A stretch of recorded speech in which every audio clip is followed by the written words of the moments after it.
నమస్తే అండి, welcome to రాధారాణీస్ kitchen. ఈరోజు మరో హెల్దీ రెసిపీని పరిచయం చేయబోతున్నాను. మనం గోధుమ పిండితో కానీ మైదాతో కానీ తయారు చేస్తూ ఉంటాం కదండి. ఇది రైస్తో తయారు చేసుకున్న కేక్ అండి. బియ్యం బెల్లంతో తయారు చేసుకున్నాం. చాలా టేస్టీగా ఉంటుంది, ఈజీగా చేసేయచ్చు. బలాన్ని ఇచ్చే హెల్దీ స్నాక్స్ అండి. చూసారా ఎంత బాగా వచ్చిందో. రండి మరి తయారీ విధానం చూసేద్దాం. రైస్ కేక్ తయారీ కోసం ముందుగా ఒక కప్పు రేషన్ బియ్యం తీసుకున్నానండి. వాటర్ వేసుకొని 2 సార్లు చక్కగా కడగాలండి. రైస్ ములిగే వరకు వాటర్ వేసుకొని 3 గంటలు నాననివ్వాలండి. మనం ఏ కప్పుతో రైస్ తీసుకున్నామో అదే కప్పుతో అరకప్పు అటుకులు వేసుకోవాలండి. అటుకులు వేసుకొని అరగంట ముందు నానబెట్టుకోవాలి. బియ్యం నానబెట్టుకుని 3 గంటలు అయిందండి. బియ్యం చక్కగా నానిపోయాయి. మిక్సీ గిన్నె తీసుకొని నానిన బియ్యం వేసుకోవాలి. బియ్యం వేసుకున్నాక అరగంట ముందు నానబెట్టుకున్న అటుకులు వేసుకుంటున్నాను.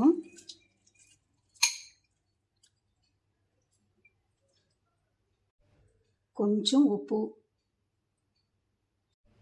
4 యాలకులు,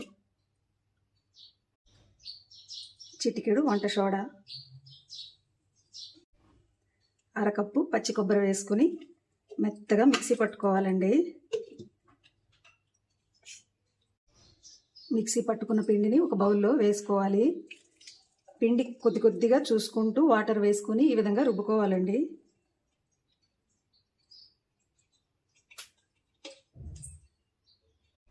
పిండి ఇలా ఉండాలండి. వేరొక గిన్నె తీసుకొని కప్పున్నర బెల్లం వేసుకోవాలండి. మనం ఏ కప్పుతో రైస్ వేసుకున్నామో అదే కప్పుతో కప్పున్నర బెల్లం వేసుకోవాలి. మనం స్వీట్ కాస్త ఎక్కువగా తింటాము అనుకోండి, అలాంటప్పుడు 2 కప్పులు వేసుకోవచ్చు. కప్పున్నర బెల్లం, అరకప్పు వాటర్ వేసుకుని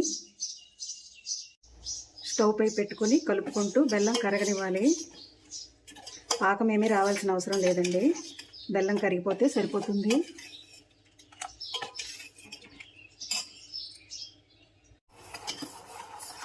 బెల్లం సిరప్ ఉడుకుతుంది కదండి, బెల్లం అంతా కరిగిపోయింది. స్టవ్ ఆఫ్ చేసుకుంటున్నాను. కరిగించిన బెల్లాన్ని పిండిలో వేసుకోవాలి. ఇలా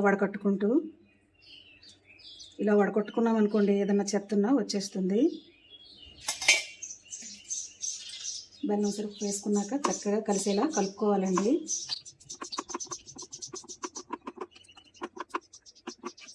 పిండి అంతా చక్కగా కలిసిపోయిందండి. పిండి బ్యాటర్ అనేది ఈ విధంగా ఉండాలి. స్టవ్ పై కుక్కర్ పెట్టుకొని నెయ్యి వేసుకోవాలి. చిన్నగా తరుక్కున్న పచ్చి కొబ్బరిని వేసుకుని కలుపుకుంటూ దోరగా ఫ్రై చేసుకోవాలి.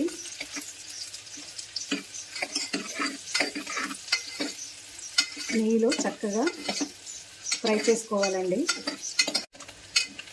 కొబ్బరి ఫ్రై అయిపోయిందండి. మనం ముందుగా కలిపి పెట్టుకున్న పిండిని వేసుకోవాలి.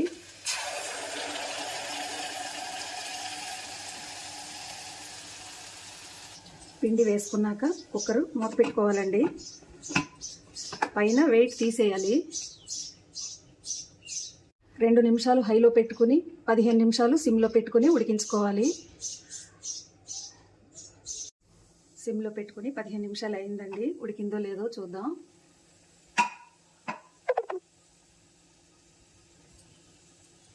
ఇలా చాక్ కానీ టూత్ పిక్ కానీ ఏదన్నా ఒకటి ఈ విధంగా పెట్టుకొని చూస్తే సరిపోతుందండి. ఇంకొక 5 నిమిషాలు ఉడకాలండి. ఆల్రెడీ చాలా వరకు ఉడికిపోయింది. ఇంకొక 5 నిమిషాలు మూత పెట్టుకొని ఉడకనిద్దాం. 5 నిమిషాలు అయిందండి. ఉడికిందో లేదో చూద్దాం.